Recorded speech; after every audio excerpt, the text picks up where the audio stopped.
हालात माड़े थे, कहते थे कि क्या करें, खड़े हो जाओ बादशाह के सामने और लितर खाओ।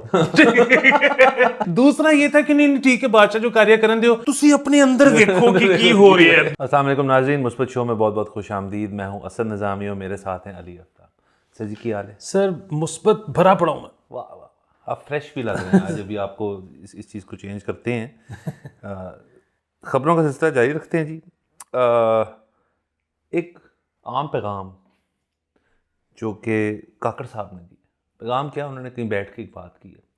कहते हैं ज़िंदगी में कामयाबी ये है कि आप अपनी रूह की तलाश करें।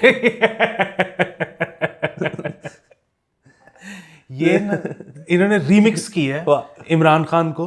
उन्होंने कहा था ना कि कब्र सिर्फ सुकून सिर्फ कब्र में है। इन्होंने कहा कि अच्छा नहीं थोड़ा काट लो रूह। हाँ वाह वाह वाह। ये जो हमारे पीएम साहब हैं ना, इनके और बड़े जबरदस्त फरमूदात हैं। जिस तरह इनका एक फरमूदात है कि the dust is settling down and the common man is becoming the nucleus of the dual carriageway. The nucleus of the dual carriageway.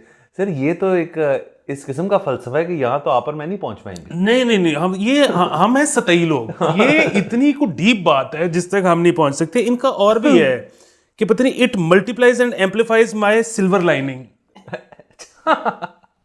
Sir silver lining तो शायद उन्होंने हमसे एक चीज़ अडॉप्ट की है। अच्छा मुझे इसका बताएं, वो कहते थे रूह को तलाश करें, तो यानी कि ये कभी कभार चली जाती है फिर इसको ढूंढें, या ये वक्ती तौर पे आ जाती है फिर चली जाती है? इसका क्या मायने है? आप जरा ज़्यादा समझते हैं इन चीज़ों को। सर एक तो मैं पहले ये बताना चाहता हूँ कि हमारे जो पीएम साहब हैं उन्होंने डिक्शनरी घोल के पी हुई है। अच्छा, और क्योंकि ना इंग्लिश एक ऐसी ज़बान है, मतलब अनलाइक उर्दू, कि उसमें हालांकि उर्दू के बारे में लोगों का ये बहुत एतराज़ होता है कि जी कि इसमें ना जलेबियाँ बहुत डलती हैं। तो वो मतलब जो है ना कि मतलब अंग्रेज़ी में होता है सीधा सीधा कि ही शी फलाना टमकाना।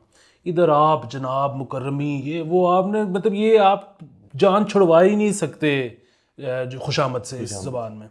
लेकिन हैविंग सेड दिस, इंग्लिश जो है ना वो उर्दू के मुकाबले में बहुत ज़्यादा ऐसी ज़ुबान है कि जिसमें ना वर्ड्स की आपस में एसोसिएशन बहुत ज़्यादा है।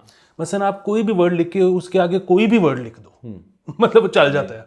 सो ये ना चलाई जा रही है। अच्छा और ये भी है। अच्छा मैं तो आप समझे ना, ये जो तलाश कर रहे हैं ये लोगों को बता रहे हैं कि आप गल्फ नेशंस में जाएं उनकी तरह और वहाँ पे तलाशी करें। ये भी तो इस वक्त बहुत जा रहे हैं ना, ये हर बिल्कुल वक्त बहुत जा रहे हैं। असल में सर वो आपको याद है हमारे जो सूफी पोइट्स जो गुजरे हैं, मतलब पोइट्स जो हमारे गुजरे हैं नेटिव पंजाबी जो है वो, मतलब उसको वो अब हमें पता लगा है कोक स्टूडियो से कि वो बेसिकली सूफी पोइट्री है। तो उसमें भी सारा कुछ ये ना हालात माड़े थे, तो वो कहते थे कि क्या करें, मतलब यहाँ तो ये है कि खड़े हो जाओ बादशाह के सामने और लितर खाओ। दूसरा ये था कि नहीं ठीक है बादशाह जो कार्य करन दियो तुसी अपने अंदर देखो कि की हो रही है दुनिया रूह और को बताएं सारा। अच्छा एक आपने इंग्लिश उर्दू की बात ही कर दी, मुझे एक चीज़ की नहीं समझ आती। उर्दू मैं ये नहीं कह रहा इनकम्प्लीट है, बट कुछ लफ्ज़ जो हैं उर्दू में वो कभी हम इजाद ही नहीं कर पाए। मसलन आप एक एग्ज़ाम जाके देते हैं, आपके कुछ मार्क्स आते हैं, उनको आप क्या कहते हैं उर्दू में? हाँ जी, वो हमने एक्वायर कर ली है ना इधर उधर से उस तरह की चीजें। हम नंबर कहते हैं। हाँ। कि जी कितने नंबर है। हाँ। ये लेकिन उसकी कोई मुतबादिल है? अच्छा पता है आपस की बात है कि मुतबादिल हो सकता है बना लिया हो इन्होंने और हमें नहीं पता। और शुक्र करें कि वो इन्होंने मैंडेटरी करने की कोशिश नहीं की कि आप वो सीखें, क्योंकि मुसीबत पड़ जाती है। वो मेन स्ट्रीम नहीं कर पाया वो मेन स्ट्रीम नहीं कर पाए। मतलब थर्मामीटर का भी कोई है आला है पता नहीं क्या। हाँ, अब वो अगर आपको आप इमेजिन करें आपको फिजिक्स या बायो में मैट्रिक में वो पढ़ना पड़ जाता तो आप तो फेल थे ना। और अगले को भी ना पता होता। अच्छा आगे बढ़ते हैं क्रिकेट की दुनिया से जी। मुस्बत तरीन खबर, वाह, पीसीबी ने 3 कौमी क्रिकेटर्स को बिग बैश लीग के लिए एनओसी जारी कर दिया।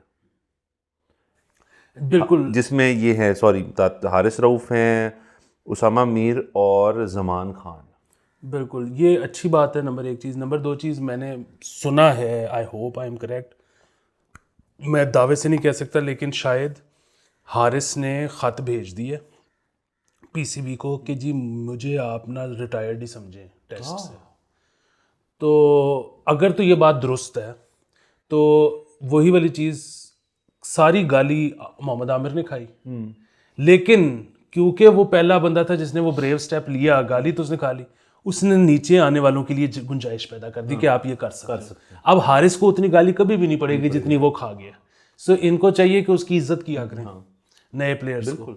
और वही बात है कि पाकिस्तान जैसे मुल्क को तो शर्माने घबराने की ज़रूरत ही नहीं है। मतलब एक स्पोर्ट खेलता है ये पूरा मुल्क, तो अगर कोई नहीं किसी फॉर्मेट में तो आपके पास तो 34 और प्लेयर होने चाहिए खेलने के लिए। बिल्कुल, उनको बारी ने उनको लेके गए हैं, वो एक दो और बॉलर्स लेके गए हैं ना साथ।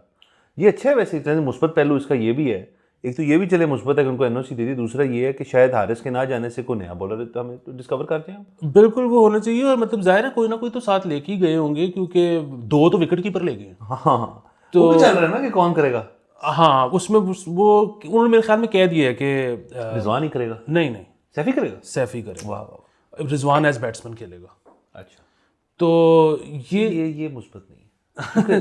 मैं मिस करूंगा रिजवान की जो विकेट के पीछे होने के उसके जो क्वर्क्स थे ना, हर वक्त उसके अंदर एक एनर्जी है, एक एनर्जाइजर बनी वाली एनर्जी है उसके अंदर, वो सैफी में नहीं है। हाँ, और उसके ना अंग अंग में से दर्द भी अक्सर निकल आती है। लेकिन अच्छा मुझे ये बताएं, चलिए क्रिकेट के ऊपर बात हो रही है, एक विकेट कीपर स्लैश बैट्समैन जो होता है उसकी ज़िंदगी जो है वो बड़ी मुश्किल है। उसने 50 ओवर्स फुल अलर्ट रहना है विकेट कीपिंग के लिए, और फिर जितनी बैटिंग कर जाए। फील्ड में कुछ लोग हमने देखा वो जो बाउंड्री पे होते हैं, कोई अगर बासियां ले रहे होते हैं, रिलैक्स कर रहे होते हैं। नहीं सर, वो तो बहुत ज़्यादा फ़र्क है। आप सिर्फ इसलिए देख लें कि अगर एक वनडे मैच में कोई एक भी एक्स्ट्रा बॉल ना हो, कोई वाइड कोई नो बॉल ना हो, तो भी 300 गेंदें, मतलब 300 बैठकें तो उसने लगानी है। क्या थंडर था बनता होगा उसके बाद। तो ये तो उसकी ज़िंदगी में मसला है ही।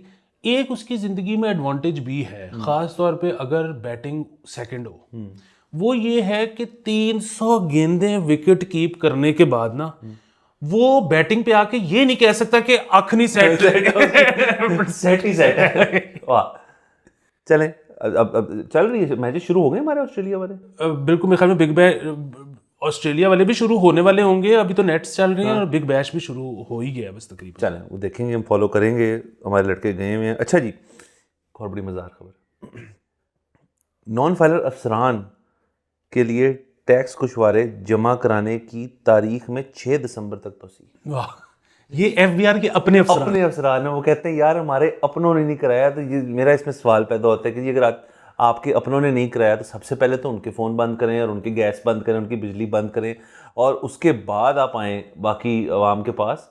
और ज़्यादा ये कि अगर उनको आपने तारीख दे दी 6 दिसंबर तक, तो सानू भी दो फिर।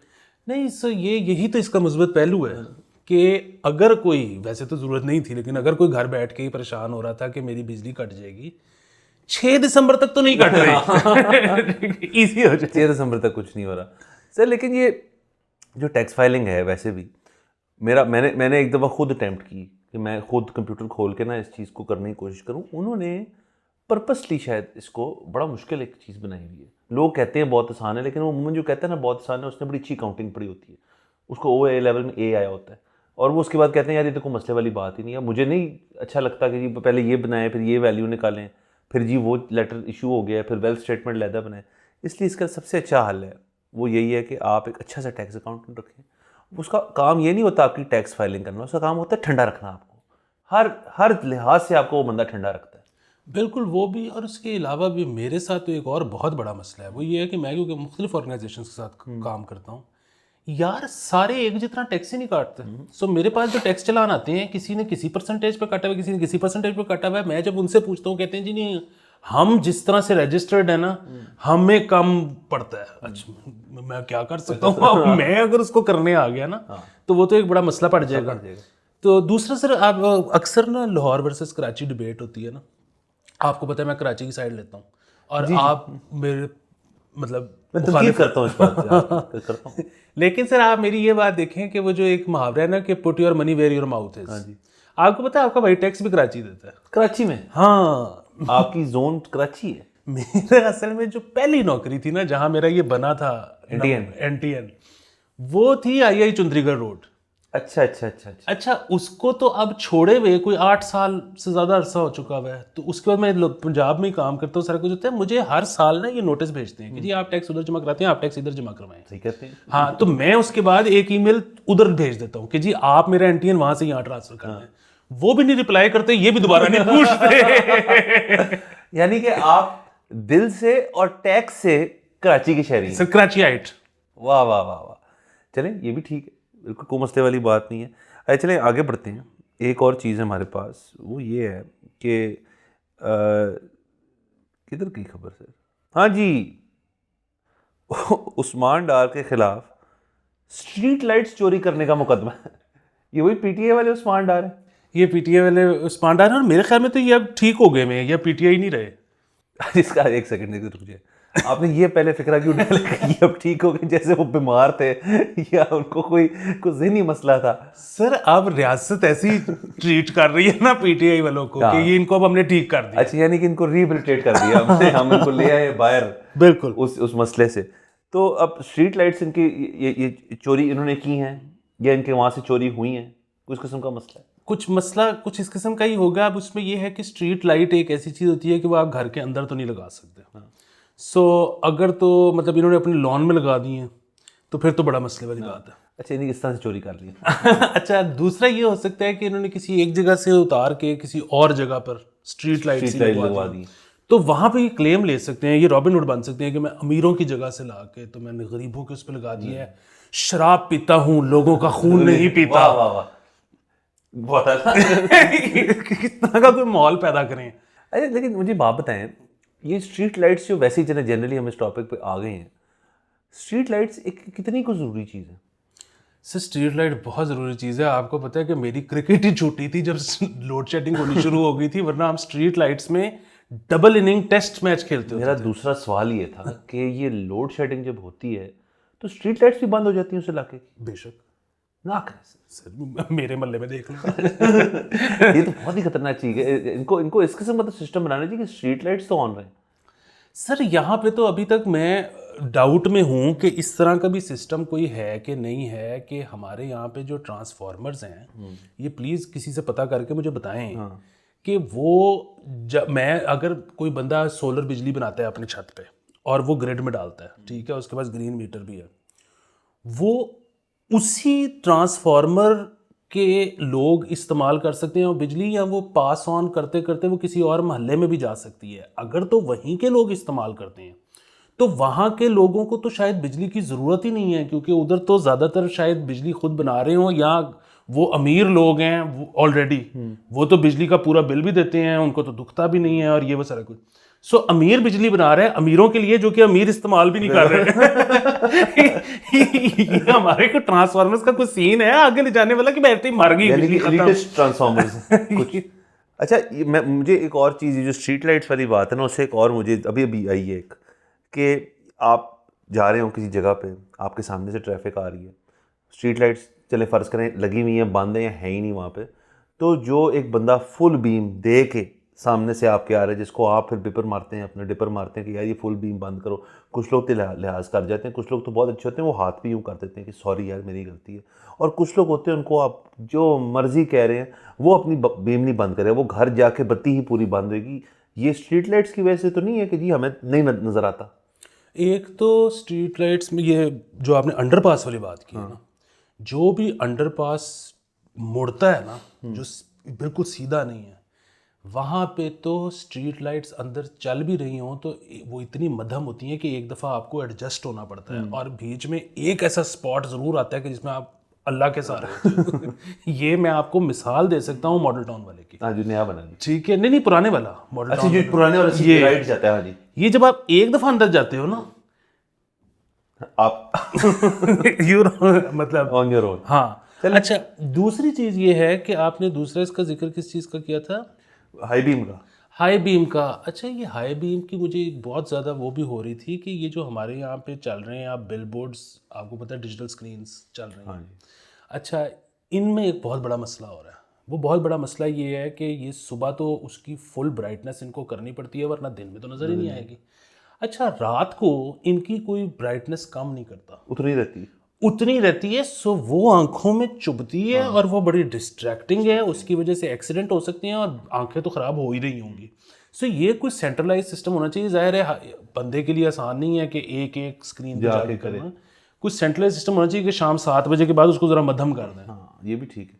इससे मुझे दो बातें आती हैं ज़हन में। एक तो शहबाज शरीफ साहब को, जिन्होंने बिल बोर्ड छटवाए, या आपके कुछ दीगर जब वो चीफ मिनिस्टर थे, उन्होंने बिलबोर्ड आपको पता है हटवा दिए थे ये फ्लाईओवर्स के ऊपर कुछ एरियाज में गुलबर्ग के, तो वो बहुत लोगों ने तनकीद की, गलत चीज़ है, लेकिन मेरे तो ख्याल में अच्छी चीज़ है, क्योंकि उस ज़माने में एडवर्टाइजिंग भी हमारी बड़ी अभी भी वैसी ही है, लेकिन तब ज़रा ज़्यादा स्टार्टअप्स नहीं थे, तो यही था कि जी बिस्किट है, लड़की है, इस किस्म के, तो लोग वाकई में नज़र आपकी ना पड़ जाती होती थी दूसरी तरफ। वो नज़र एकदम ऐसे हुआ कि एक इश्तिहार उन्होंने बनाया, किसी स्प्राइट का था या किसी और का था, जिसमें उन्होंने लड़की ही थी और वो ज़रा कॉन्ट्रोवर्शियल लगा। किसी ने जाके रात को उसके ऊपर चादर ओढ़ दी बहुत लंबी सी, उन्होंने उसको छुपा दिया, और तो ये शहबाज शरीफ का ठीक था। दूसरा आपने जो बात की ये एलईडी पैनल्स वाले, आप भी ढूंढ रहे हैं एलईडी पैनल्स, मैं ये नहीं सुनना चाहता किसी ने खबर आ जाए कि जी अली आफ्ताब साहब के खिलाफ केस हो गया, उन्होंने एलईडी पैनल चुरा लिए। आप मुझे कह रहे थे ना उस दिन कि मुझे तो ये ना आप वो भी तो वही चीज़ होगी ना, आप उठा के ले इधर और परसों से हम शो कर रहे हैं फुल बैकड्रॉप के साथ।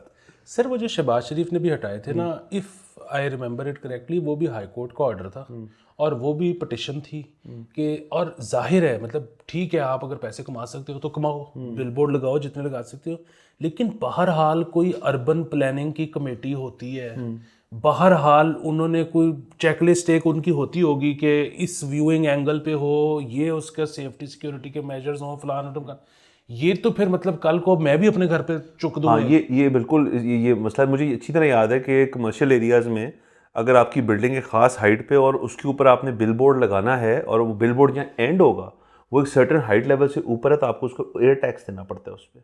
और अगर आप बहुत ही ऊंची हाइट पे लगाते हैं तो फिर तो, और वो किसी फ्लाइट की लैंडिंग जोन में हो या उसके एरिया में हो, तो फिर तो आपको और बहुत चीज़ें लगानी पड़ती हैं वहाँ पे। तो ये बिलबोर्ड वाला, वैसे अगर आप ये कैवलरी से आ रहे हो ना, अब तो नहीं क्योंकि वो अंडरपास बन गया, एक घर के अंदर बिलबोर्ड लगा हुआ था, आपको याद होगा, अगर आप डिफेंस से कैवलरी वापस जा रहे हैं ब्रिज की तरफ, तो एक घर था लेफ्ट पे। सर वो घर सरकारी है। अच्छा सर, फिर तो ठीक है, यानी कि और उसका एक पाया अंदर था और एक बाहर था। वाह वाह वाह वाह वाह। इससे मुझे वो याद आ गई बात बड़ी फनी, वो कल मैं पॉडकास्ट सुन रहा था उसका, शाहजेब का, उस पर जिसके वो अदील भाई आए हुए थे जिसके ऊपर, अच्छा शहजाद का था जिसके ऊपर अदील भाई आए हुए थे, तो उन्होंने बड़ा मज़ेदार वाक़या उसके ऊपर सुनाया। वो है बड़ा मज़ेदार, मतलब हमारे शो पे भी आए हुए थे। वो कहते हैं वो कोई किसी का बैग चोरी हो गया या लैपटॉप चोरी हो गया और वो पर्चा कटवाने जा रहे, तो जो थाने वाले हैं वो कहते हैं ग्रीन बेल्ट एक थाने में और सड़क एक थाने पर, वो और उसने फिर पता नहीं क्या, वो बहुत मज़े का था। वो नहर पे हुआ उसका लैपटॉप चोरी, और इन्होंने थाने में गए तो उन्होंने कहा जी कि हमारा सिर्फ सड़क की दूर तक है, ग्रीन बेल्ट का नहीं, हाँ जो फुटपाथ है वो दूसरे थाने में आता है। फिर ये दूसरे में गए, उन्होंने कहा कि आपका कहाँ चोरी होता फुटपाथ, उन्होंने कहा जी कि जो बाइक वाले थे गन पॉइंट पे, उन्होंने वो सड़क पे थे, मैं फुटपाथ पे था। इसका परिचय।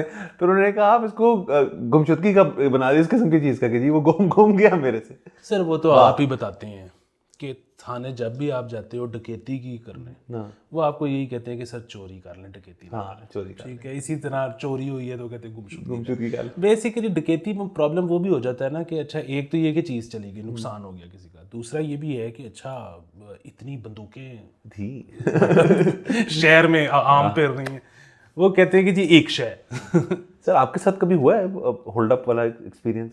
नहीं सर, अल्लाह माफ़ करे। मेरे साथ हो चुका है। अच्छा मेरे घर के बाहर, और हम छोटे थे, वो उस बंदे का कॉन्फिडेंस सर अभी भी ना, मैं कहता हूँ कि कॉन्फिडेंस ही उस बंदे का, क्योंकि बाइक पे आया बंदा, उसने गन रखी, उसने कहा सब कुछ जो है तो फ़ोन शोन ले गया।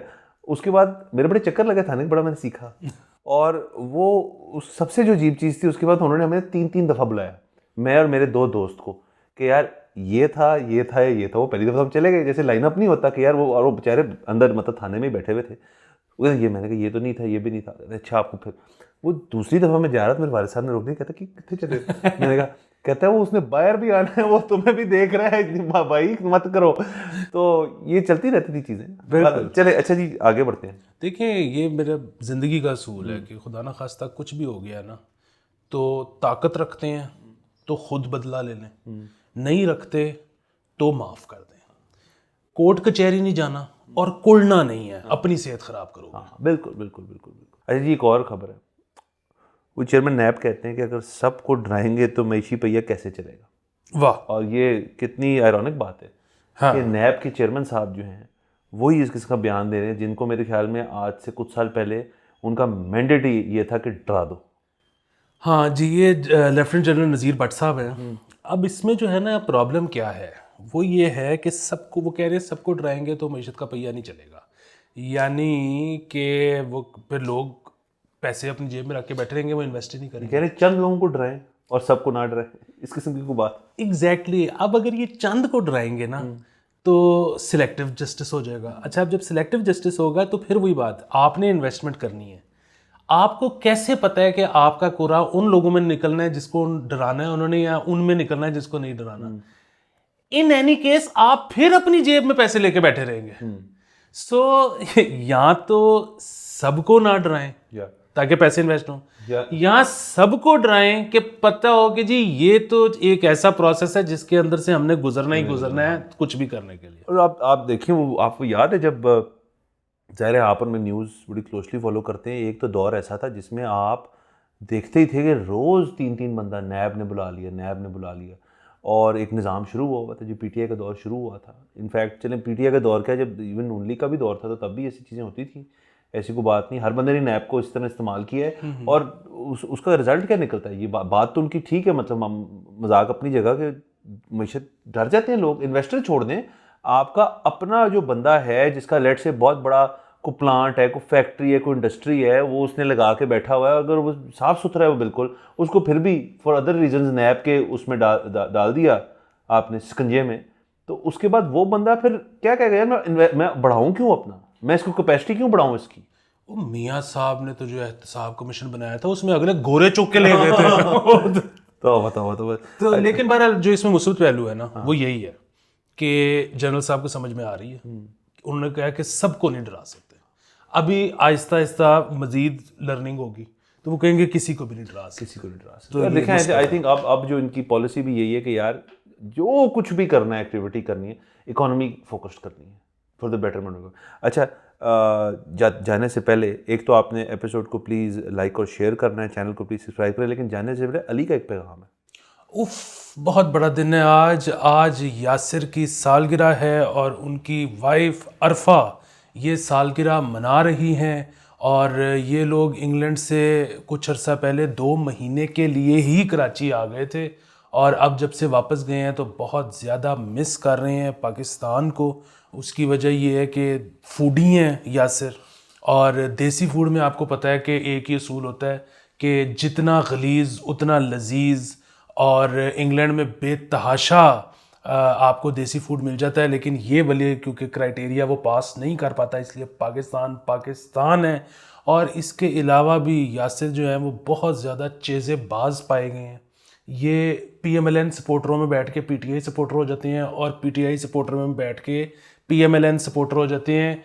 इनकी ज़िंदगी का मकसद ओढ़ना बिछोना सिर्फ चेज़ा है, और ये जो है बहुत बड़े फ़ैन हैं जुनैद जमशेद और स्ट्रिंग्स के, तो इसलिए हम आज गाना गाएंगे अरफा की फरमाइश पे।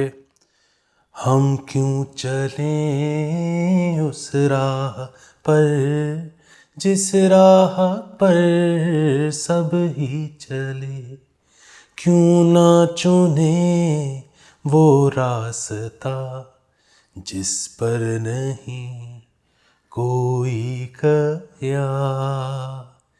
दिल उदास नजरें उदास दिल भर नहीं, घर आस पास दिन रात आह भरना और बेकरार रहना, ये खेल ही बेकार है कुछ भी नहीं अंगार है, इस आग में जले क्यों पल पल जिए मरे क्यों। हम क्यों चलें उस राह पर जिस राह पर सब ही चले, क्यों ना चुने वो रास्ता जिस पर नहीं कोई कया। So Yasir with the double S बहुत ज़्यादा हैप्पी बर्थडे, बहुत ज़्यादा पार्टी करनी है, और कीप मिसिंग पाकिस्तान, और हैप्पी बर्थडे अगेन, और सबको खुदा हाफिज़।